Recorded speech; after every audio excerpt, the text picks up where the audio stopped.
Halo, saya Dola Felicia Pukiat.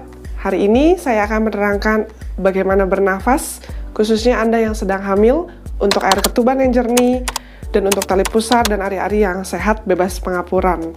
Yuk ikuti terus, dan sebelum aku mulai, pastikan Anda sudah mengklik tombol subscribe di YouTube saya, Dola Felicia Pukiat. Terima kasih.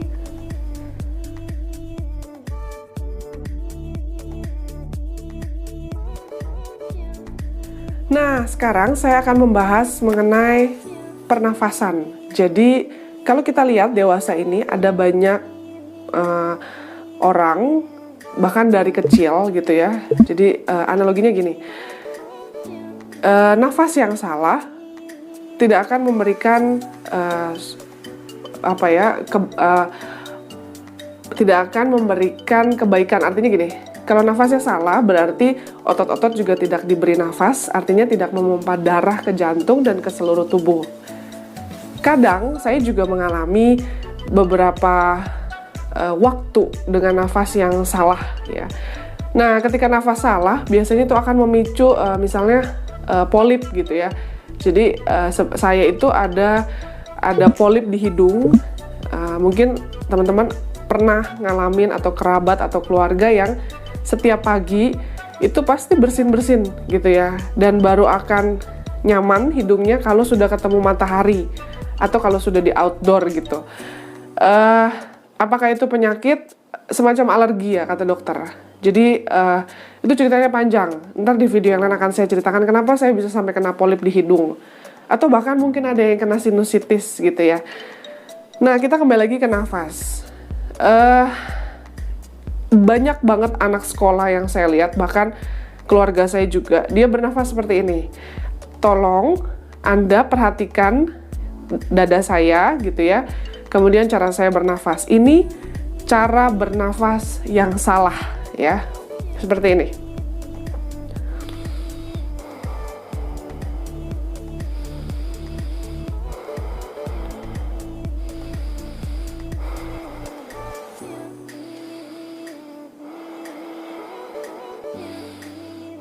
Gitu ya, itu salah.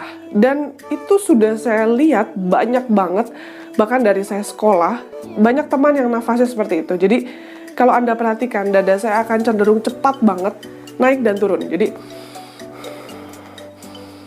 gitu ya. Anak sekolah zaman sekarang gitu ya, coba perhatikan anak Anda kalau dia sudah sekolah. Dia misalnya bawa tas ransel yang berat gitu ya, tahulah ya sekolah-sekolah zaman sekarang seperti apa. Itu cenderung nafasnya begitu. Jadi kalau dia nggak begitu ya syukurlah. Tapi perhatikan ketika dia sedang belajar di rumah dan lain sebagainya, ada kecenderungan dada lebih cepat naik dan turun. Itu bukan nafas yang baik buat tubuh. Seringkali kita akan menjadi mudah lelah. Apalagi kalau kita hidup di kota besar, semacam Jakarta, Surabaya, atau kota-kota besar lainnya ya. Maka saya mau mengajarkan nafas yang benar. Apalagi saya memanggil pada seluruh ibu hamil, bahkan pada seluruh ibu yang sudah melahirkan gitu ya. Pesan saya, seringkali saya ngomong di Instagram saya, di video saya, bahwa ibu yang habis melahirkan itu tolong banget hindari olahraga seperti plank, sit up, push up, dan lain sebagainya ya. Saya tahu bahwa kita sebagai istri terpanggil untuk punya tubuh yang proporsional buat suami kita, supaya suami kita tetap sayang dan lain sebagainya. Tapi saya bersyukur bahwa saya hidup di lingkungan yang mendukung bahwa kesehatan adalah segalanya dan skala prioritas gitu ya. Kita harus melihat kemudian mengambil tentang prioritas. Kalau Anda sudah siap untuk punya keturunan anak gitu, Anda juga harus siap untuk dampak setelah punya anak gitu kan. Kenapa? Karena udah logis banget, nyata banget gitu ya, bahwa ketika kita belum hamil gitu, otot di tubuh kita semua masih rapat, termasuk otot di perut, otot di selangkangan, di vagina, dan lainnya. Tetapi ketika kita mengambil keputusan untuk punya anak, kita harus bijak bahwa otot kita memang sudah meregang atau dalam tanda kutip rusak. Bisa diperbaiki nggak? Bisa, tapi harus step by step, langkah demi langkah. Hindari yang semua serba instan. Biasanya tuh nggak awet kalau instan, gitu ya. Termasuk saya. Saya bersyukur bahwa suami saya mendukung, kemudian orang tua saya juga mendukung, dan karena saya paham bahwa gini, ceritanya gini, Anda itu hamil kurang lebih 9-10 bulan, ya. 36 minggu sampai kurang lebih 40 minggu bahkan lebih, atau misalnya amit-amit prematur berarti di bawah 36 minggu, ya. Anda berjuang, bahkan bayi Anda juga berjuang, bertumbuh dan berkembang di dalam perut Anda.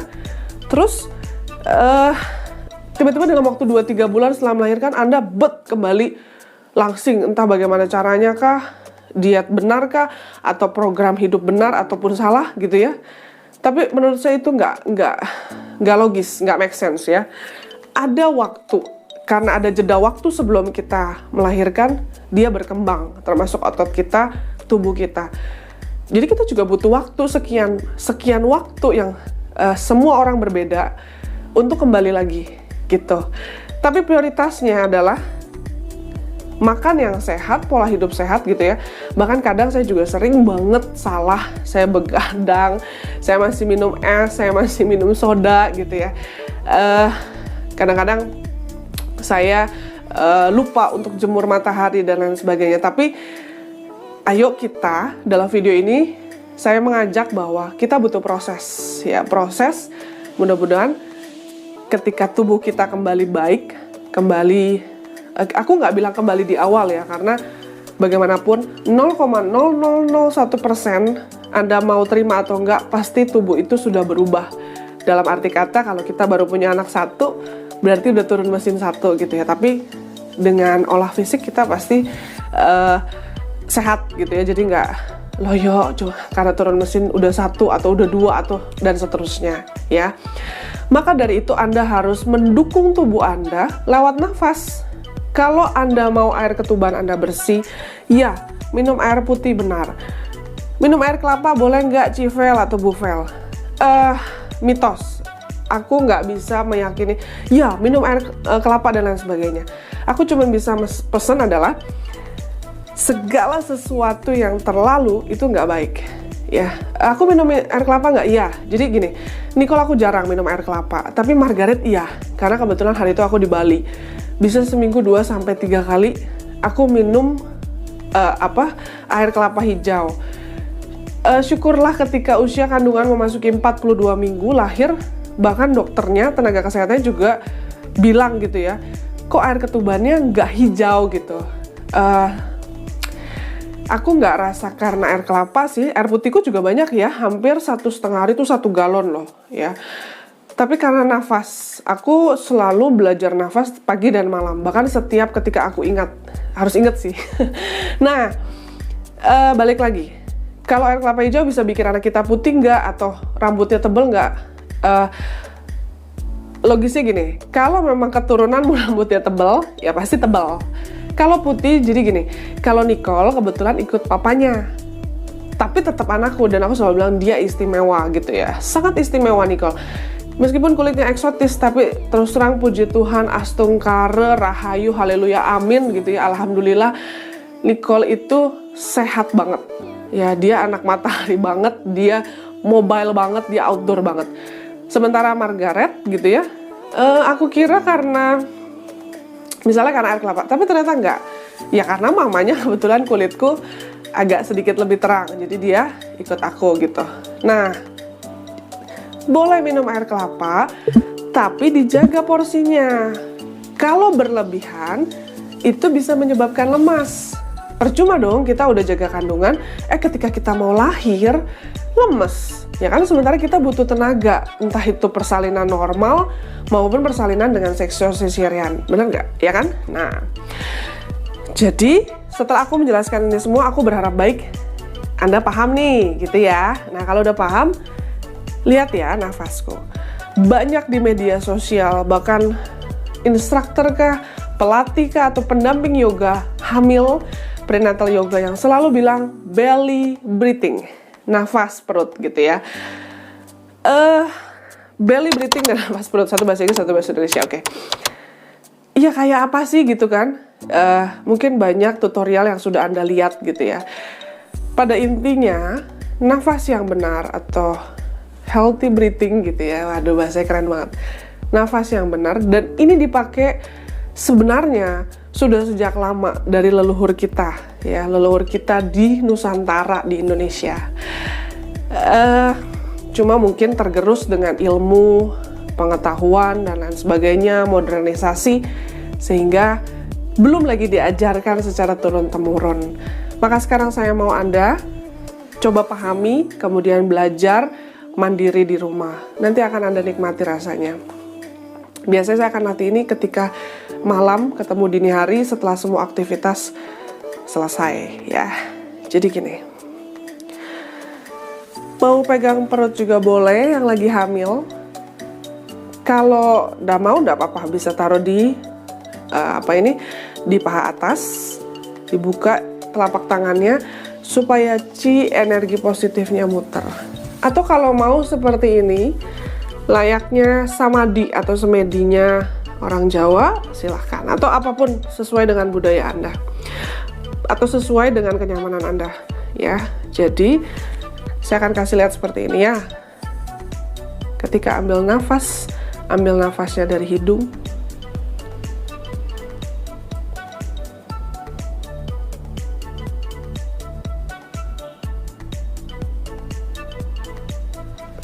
Saya nggak tahu di audio ini, karena saya pakai tambahan external mic, kedengeran nggak nafas saya? Nafas yang benar adalah nafas itu tidak terdengar, ya. Jadi kita harus menjaga dari kehebohan orang tahu bahwa kita nafas, tapi sekaligus kita juga bersyukur pada Tuhan, bersyukur pada Gusti gitu ya, bahwa ada oksigen yang kita nafas, bahwa ada oksigen yang masuk ke dalam tubuh kita, masuk ke dalam tali pusar yang disaring bersih oleh kakak ari-ari dan diberikan ke bayi kita. Dan kalau untuk ibu yang sudah melahirkan, berarti untuk tubuh yang lebih prima, lebih sehat, dan itu sangat dibutuhkan ketika kita merawat newborn baby, ketika kita mendidik atau memelihara, mendampingi bayi, kemudian sampai ke anak dan seterusnya. Nah, perhatikan tadi ya, nafas saya itu dadanya saya smooth ya, lembut. Jadi saya bukan enggak. Tapi lembut banget.